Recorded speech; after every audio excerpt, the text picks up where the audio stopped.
Well, good morning, friends. Here we are at another Lighting the Candle, A World That Works.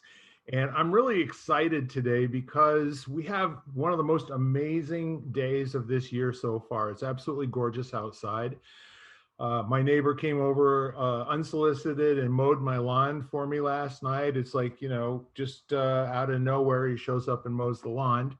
He's an amazing human being, Jose. And again, the reason we're here is all of us have this opportunity to bestow on other people that we're in conversation with this gift called empowerment.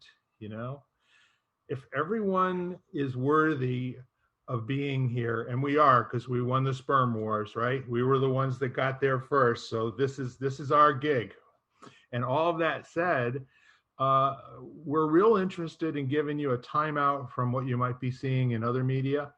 And at the same time, we're going to handle some pretty pithy topics as we go on, but we're going to be appropriate about it. We're not going to lay blame at anybody's feet or call anybody's name or even be specific about what we're talking about. Last week, we had two really fine segments about love. And this week, I want to challenge we're doing like the first of a spotlight crew. Have you ever seen one of those candle holders that has the reflector behind it? And that reflector generates a lot more light into the room from one candle. Well, we're going to be doing that today with two of my favorite people and good friends, Ken Caputo and Lisa Sheehan. So today what I'd like to talk about, and believe you me, I make this stuff up either 5 minutes before, 3 minutes before we get on, or as we're looking at each other, and I get inspired by one of these faces to come up with something really new and different. I'm going to say today, since we've talked about everything, but how about we talk about truth and lying, okay? And what we can do is we can have a lot of fun with this. We can talk about it from, the psychological standpoint. We can talk about it from how it works in conversation, how it's used to motivate and demotivate people or punish people, all of the things that can go on out there. But if we start off with maybe just each of us, giving up our definition of what truth and lies are, then we can have some fun, kind of looking around in our own experience and what we're seeing and see if there's something worth talking about. Does that make sense? Sure. So that said, I'm going to kick it over to Ken because you were on first this morning, even though Lisa wins the prize for the person who worked the hardest to get here. But Ken, if you can just say briefly who you are, what you do, and then a few words about the truth and the lie. I'm Ken Caputo, and I do whatever I can to make a positive impact on the world. Let's go with that today. I like So that's an interesting one, because so much of it is perspective, and the reference base of what the person who's hearing what they think might be truth or a lie. So you've got the receiving part of it, and usually that's operating on incomplete information, but then you have the extending part of it. I mean, I know, so as a martial arts teacher, I know for a fact I have lied to my students repeatedly over years out of complete ignorance of not knowing as much. And then over time, as I learned more, as I had more experiences and was exposed to more different elements of martial arts training and teaching, I had to revise what I thought was truth because it's incomplete. So I don't know. And then you have things that are absolutely like almost like laws, like as far as we can tell right now, gravity on Earth is a truth. So, and if you want to call that a lie, jump off a building and see what happens, right? So but it's an interesting thing because I think if you're dancing with it from the place of how we perceive what is truthful or what is a lie in ourselves or in others, that can be a pretty blurry topic, so I'm not sure where you were looking to approach it from, but I'll throw that out there. I'm going to give you my easy answer. Where I'm looking to approach it from is any place you come from.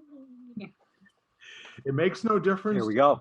It makes no difference to me what you say, because it's always going to come from a thoughtful perspective, both of you folks. And that said, I want to challenge the listeners at home to take just 1 minute here now and think about your own definition for yourself of what makes a truth and what makes a lie. That said, my pleasure to have our hardworking Lisa. Hello, Lisa Sheehan, media person. And as I was thinking that, I'm thinking media is not always the place known for truth. But in the spiritual realm, what I've often heard is that truth is that which does not change. So we can go back to the other things we've talked about, but in that case, I'll just leave that there. But you always have a knack, Bill, for bringing up things that I've been reading or looking up, and I'm reading Martha Beck's new book on integrity, and she herself decided to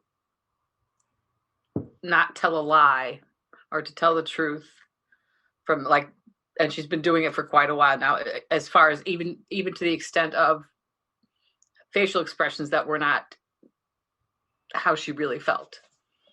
So, but then on the other hand, I've listened to so many people lately that lying is a natural part of their being, that they don't even know how to not do it. And I've come upon that more and more lately. And I think a lot of people lie and not even aware of it, like Ken was saying, out of ignorance. Because the other thing that comes to mind too, like the earth was flat at one point, and we all believed it. They all believed it. So, you tell a lie often enough, it becomes the truth. So there's definitely like Ken said, a receiver and a giver. Are your intention to? What's your intention behind the lie or behind the truth even? So it's a definitely a human nature quandary. Well, just think about poor Copernicus. It sucked to be him, being a round Earth guy in a flat Earth society. Right. So the whole thing of what you're bringing up is it always seems to me that in a culture, it goes, the pendulum swings all the way out to one end and then all the way back to the other and so forth and so on. And rarely do we get to see a very long period of time where it's centered at equilibrium, where the pendulum would actually stop in the middle, right? So I see a phenomenon currently.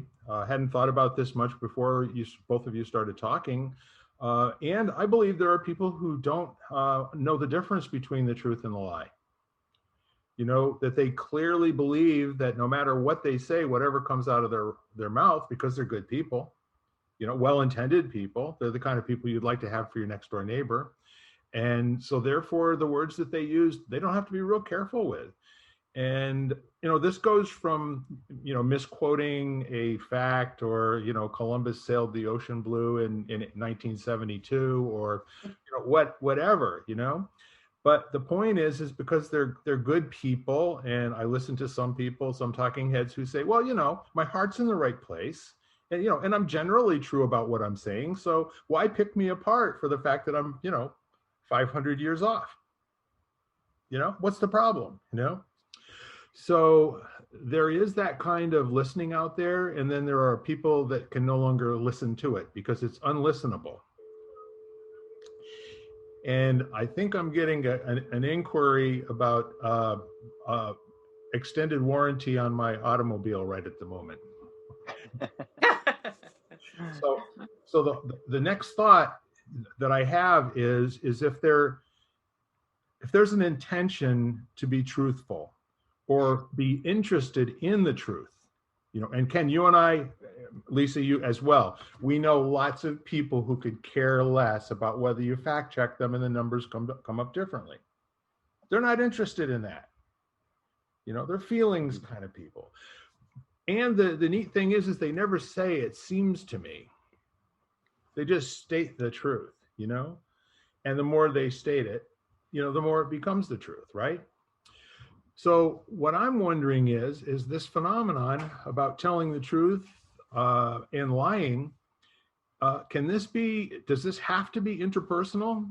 Does it have to be in a group or a culture? Does it have to be outside your own thinking? Or is there a fundamental inability of human beings to embrace what's so and be accurate in its description and be able to live in the moment as if this is the best thing that could ever happen to them?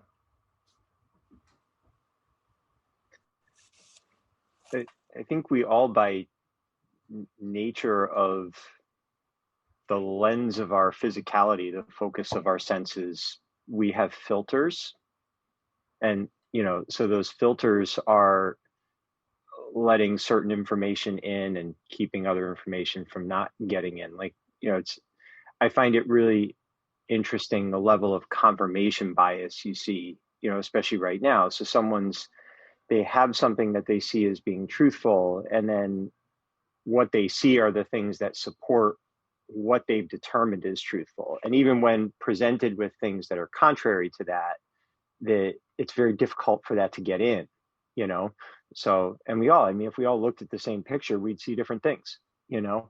So, you know, I mean, the picture behind you, Bill, right now, I mean, some people look at it and see buildings, other will see trees, other will see something that's old, you know, I mean, who knows what our perception of it is. So, you know, so it's just kind of it's such a fascinating thing, because you've got truth is kind of, I don't know, I come back to the two philosophies on the universe. You know, is the universe knowable, or is the universe unknowable and observable? And the majority of the really wise people who I've developed trust in question truth. They almost never speak in absolutes. They don't make statements. They'll share with you their insight or their hard-earned wisdom with the complete belief that they are being as truthful as they can, and that is subject to change as new information comes in. So it's more dynamic. And those are the people that I tend to like. I don't worry about whether people are truthful or not. I consider how trustworthy they are, and then, you know, and then figure out what I want to believe for myself based on the reality that I'm currently inhabiting, which is always changing too. That can be a very good thing. Lisa, do you have a thought? Well, I was gonna, because what Ken brought up too is there's a gentleman called Krishnamurti, and once he's so deep, but like he will say, once you become the observer, you carry with you all of your filters, like Ken was saying. So you already are biased by your own influence and your own life that's brought you to that point. And living in the moment is what everybody, you know, a good majority of philosophies think, you know, say that's the only time we have. So that's the goal, is to live in that moment. And in that moment, there's only, you know, the truths in that moment, but nobody will look at it that way. So human nature is just, once you get the word truth, even the word itself will mean different things to different people. And like Ken was saying, once you say this is the truth, I think you're instantly in trouble, because other people will have their truths, and what their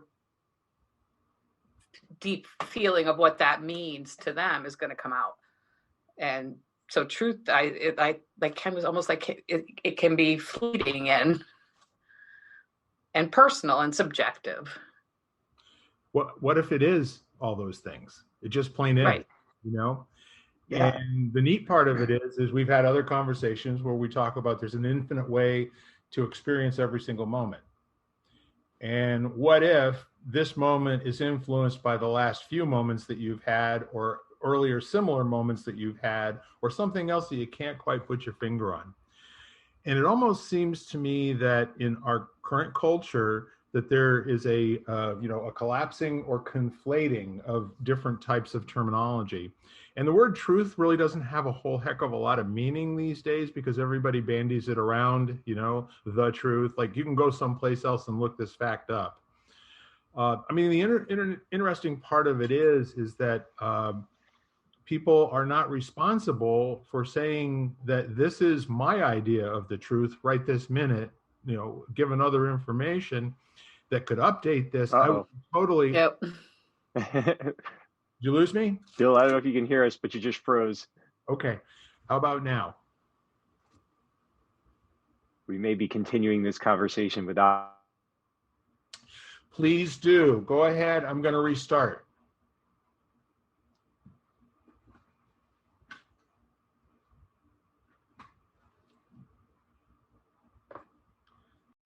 Whoop, wait a minute. There he is.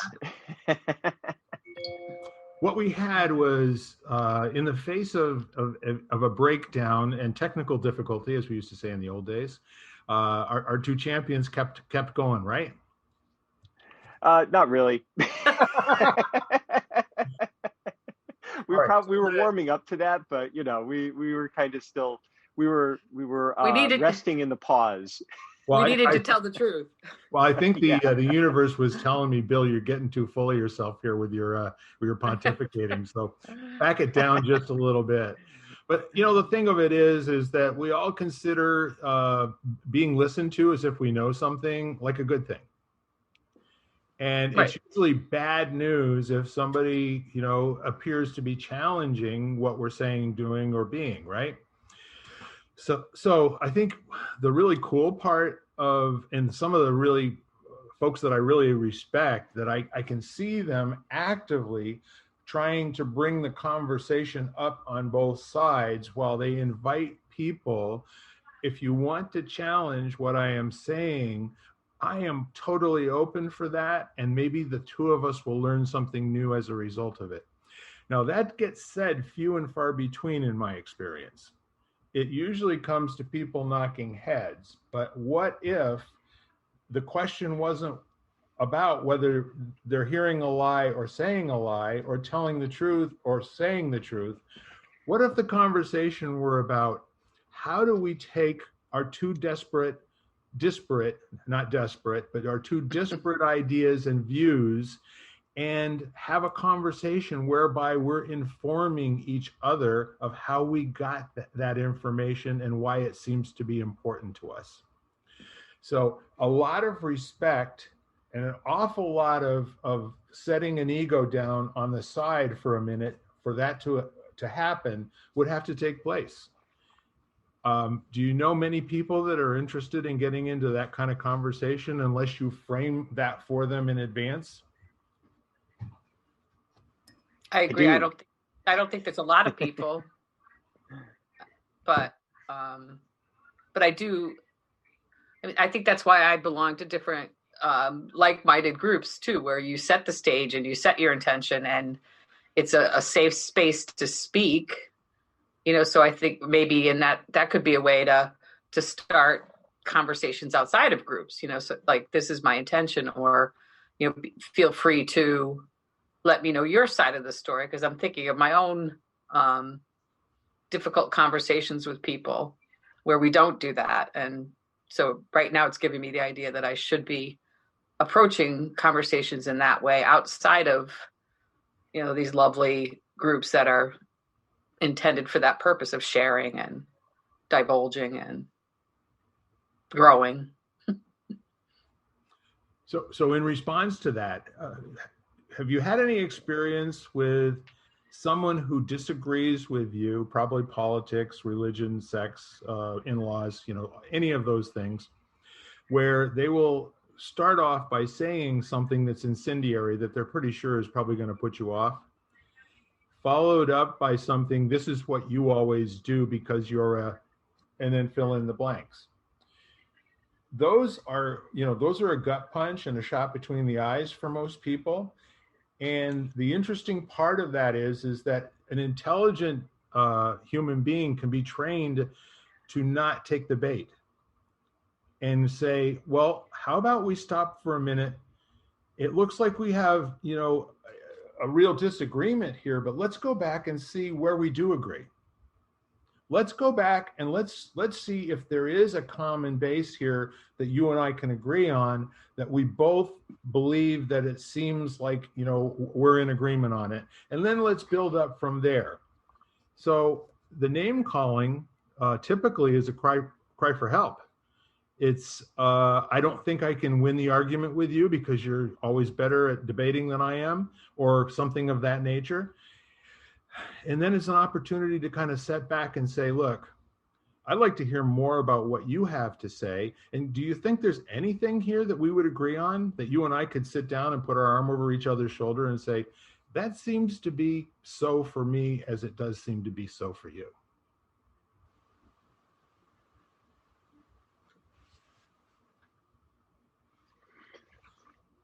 That would be nice. So, yeah.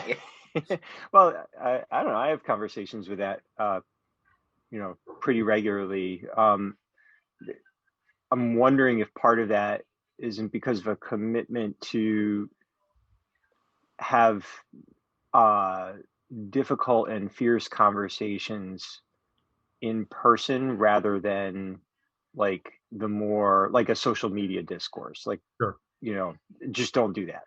So, and it's just, if there's a human face or at least a human voice, there's a lot more context, and you remember this is a human, not a label, I asked someone, a very wise individual who I have a lot of respect for, what's the one thing we need more of as a species right now? And his comment was curiosity.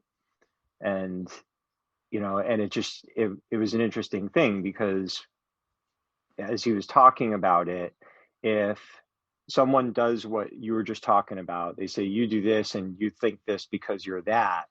And to me, if someone said that to me, first of all, I choose not to own any of those things as part of my identity. So I'm male, but if you want to tell me I'm not male, I don't really care. I would be curious why you would say that. I would honestly want to know why you don't see me as male. And if you see me as something else through your lens, I'm going to be really interested in hearing that explanation, and I'm laughing right now, just even imagining it. So, and even if it came as an attack, that's that person's emotional state and background and history that's leading them to direct that energy at me. It's not my energy, and even if I have emotional reaction to it, so I'll have an emotional reaction, and then I'll just stay curious. And in the end, if they're someone who doesn't align in a way where it makes sense for me to have a deeper or more prolonged or profound relationship with them, it's tough to have deep, profound relationships with 8 billion people. So that's okay. They'll continue to do their thing and I'll do mine. So where's the problem? And unless you're so invested in what you see as truth, or what you think other people should see as truth, or who's lying or who's not, and you're not curious about it, you're fixed in your place, that's where there's going to be all of the outrage and all that kind of stuff. So, and I've just found that the wisest, most balanced, most high functioning humans I've been privileged to learn from and speak to, they have a beginner's mind. They are always curious and open and interested in what they don't know. And they almost dismiss what they do know as, yeah, whatever. I know those things. It's just, so what? How does that help me evolve from who I am or expand my understanding? It's just a reference base that got me this far. And they're dismissing it as quickly as they can to make room for whatever comes next. Sure. And the other part of that, Ken, is that that's usually, a blind spot for people. What you know is a blind spot for you, because you know it and it's in the background and it's just there and it'll get called out. A lot of times it gets called out in a feeling in your gut, or maybe your face getting flush because you're upset by something that just happened. And like you said before, the really trained person is going to say, we may have to invent some new language in this conversation right now. Let's train each other to get to a place where there's understanding, you know? Mhm. That what you're sure is correct and certain is a fact. I want to understand what that is, first of all. And then I'd really like to understand how you got to feel that way, how you got to believe that that was so. Because what we see out there is the truth, the facts, all these things equal what I believe from the speaker. And to challenge that in any meaningful way is to have an argument to which there's no winner, only two losers. So if we were in a culture that could over time shift into, let's see if there's some common ground here for us that wasn't there before that you and I can create together. And in many ways, that gives you the out to use the word seems instead of I believe or the truth is. And when it seems to you, that creates an opening, as you said, to be curious about possibly upgrading it and coming away with a different seeming. Not replacing the belief that you had or what the truth is, but something else to be curious about. I agree. Like, question everything is, you know, the same kind of thing as curiosity. And like Ken was saying, the people that I admire the most are the ones that say, I remember reading about a gentleman that wrote a book that we use at Unity Church, and he went to do a presentation, and they said, but you said this before. And he goes, well, that was the old me. I've learned some stuff since then, and this is what I think now. And thank God I can do that, you know, literally, thank God I can do that. Yeah, things change, you know. If you don't think so, I'm going to give you a banana to put in your pocket, and let's get back together a month from now. Tell me what it looks like. And isn't it interesting? It's a lot easier to process, especially from a distance, if you see things as being fixed, you know. So, you know, that person, well, you said that 10 years ago, you know, so therefore now are you lying? Right. You know, because you're saying something different. Actually, Benjamin Hardy wrote a great book called Personality is Impermanent. And it was exactly about that. It was about the damage that personality tests can do, because we're fluid. We're not, our personality shifts and changes as we grow and mature and have new experiences.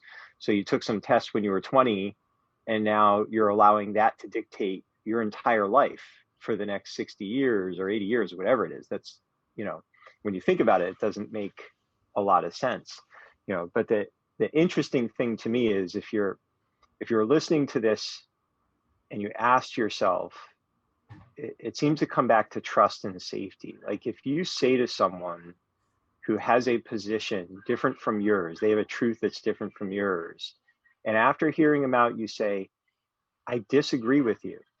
I just don't see it that way. What do?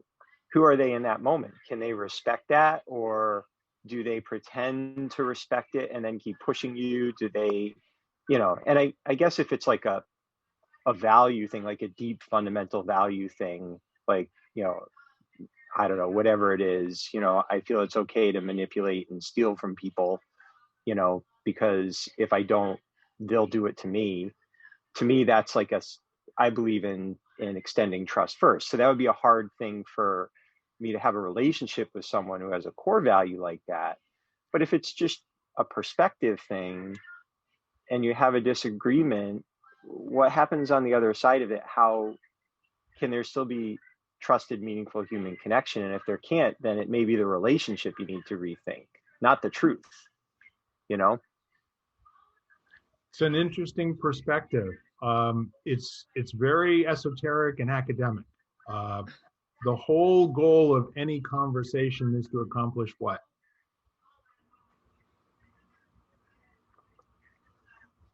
For That could me, be the it's to question. determine if there's going to be another conversation. Right.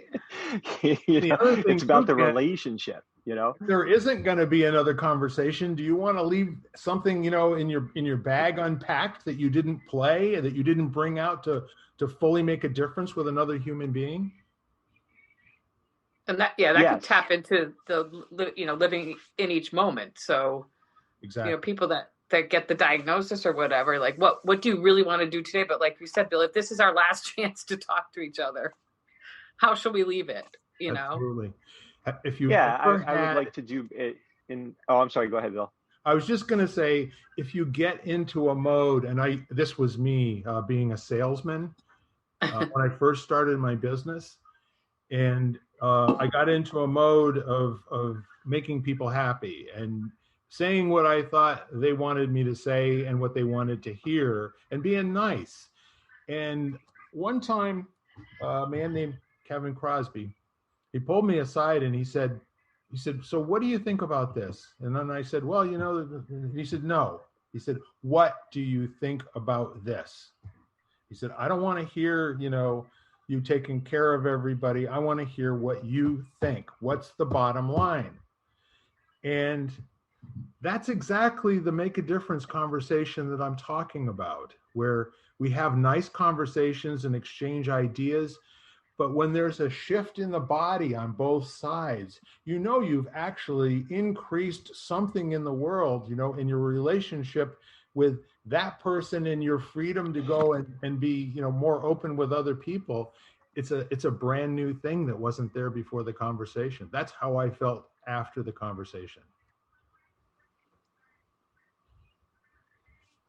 That's it's a great practice.